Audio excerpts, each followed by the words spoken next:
The ketogenic diet is a high-fat and very low-carb eating plan, which can be tough to start, but it can have a huge positive impact on your overall health and well-being.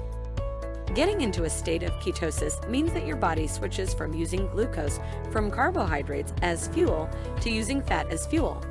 But getting into a state of ketosis can take patience and planning. The biggest challenge when you're getting into ketosis is to get through the first few weeks, also known as getting fat adapted or keto adapted.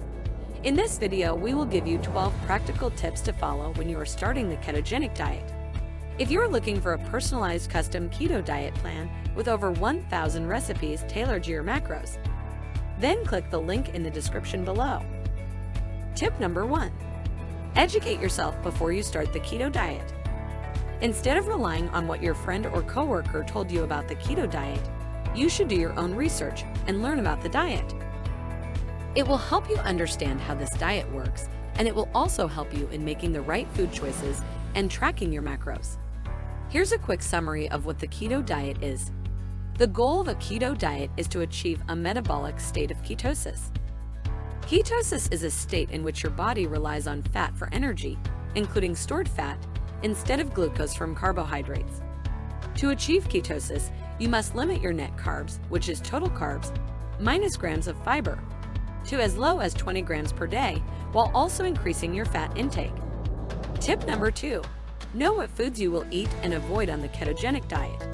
Keto diet is a high-fat, low-carb diet, where 70 to 80% of your calories should come from healthy fats, like coconut oil, MCT oil, olive oil, and grass-fed butter and ghee.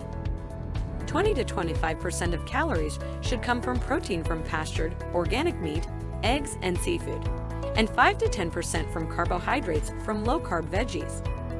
So make sure that you know what foods have mostly carbs, fat, and protein so you can make the right choices. For instance, it's not just bread, pasta, chips, and ice cream that contain carbs. Peas may contain protein, but they're also very high in carbohydrates. Most fruits and veggies also mostly contain carbs. The only foods that don't contain carbs are meat and pure fats, like butter and oils. Tip number 3, reassess your relationship with fat. Like everybody else, you might have been told that fat is bad and it will clog your arteries and give you heart diseases. Nothing could be further from the truth. It all depends on the kind of fat that you're eating. The keto diet is all about the fat. It's an eating plan in which up to 80% of your calories will come from fat. That is what shifts your body into ketosis, so it's needless to say that you're going to be consuming a lot of fat on keto.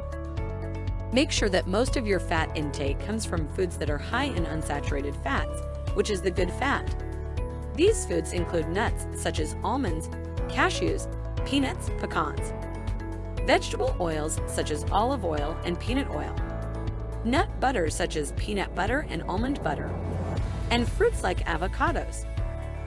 Tip number 4. Start simple and start slow. Keep it simple, especially when you're starting out. The best way to start keto for beginners is to use a simple framework for your meals. Pick a protein, which could be chicken, beef, pork, turkey, fish, seafood, or eggs. Pick a low-carb veggie, such as cauliflower, broccoli, zucchini, Brussels sprouts, cucumbers, or bell peppers.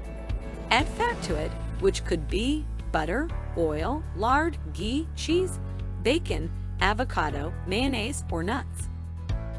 Also, start by reducing your carb intake gradually. Take a week to reduce your carb intake slowly and introduce more healthy fats into your diet. This approach may help reduce your chances of experiencing sudden carb withdrawal symptoms. If you've been eating a diet full of refined carbohydrates and processed foods all your life. Tip number 5. Remove all temptations. When we're hungry, it suddenly becomes so much easier to convince us to cheat on our diets and our goals. Hunger is a strong motivator, but it's irrational and doesn't care about the rules of your new diet. For this reason, it's best to plan for the worst. Throw all carb-rich foods in the trash and make sure the healthiest keto foods are most easily accessible. If others in your household want to continue eating these foods, gather everything you want to avoid and let your family keep it somewhere you don't know, so then your weaker moments, you don't end up getting your hands on them. Tip number 6. learn to read food labels. When you learn to read food labels, you will be shocked at what is actually in some foods. This is so important for keto. You want to mainly look at fat, carbohydrates, fiber, sugar, and protein. Look for foods that have a high fat content, moderate protein, and little to no carbs. And if the food is not labeled, like squash or a banana, Google the food name plus carb content. Tip number 7, track your macros. The current research data suggests that we tend to underestimate how many calories we eat. One of the best ways to track what you are eating is by using a calorie tracking app and a food scale. By using both, you will be much more accurate in knowing what you are consuming and have all the info you need to start losing weight consistently. You can use an app such as MyFitnessPal to effectively track your macros and make adjustments to your diet. Once you start tracking your food consumption more precisely, you can almost guarantee that you will get the results you want. Tip number 8, prepare for the keto flu. Going from a diet that does not limit carbs to a ketogenic diet will cause many changes throughout your body that won't feel too good at first. The first phenomenon that will occur is a rapid loss of water and minerals like sodium. As a result, many keto dieters will experience flu-like symptoms during their first few days of keto dieting. These symptoms may include sugar cravings, dizziness, brain fog, irritability, poor focus and concentration, stomach pains, nausea, or insomnia. Luckily, most of these symptoms can be cleared up by drinking plenty of water, supplementing electrolytes, and consuming mineral-rich foods. Tip number 9, hone your cooking skills. If you're not into cooking, then this is the time to learn and start experimenting with foods. On keto, takeouts and store-bought pre-cooked high-carb foods are not okay.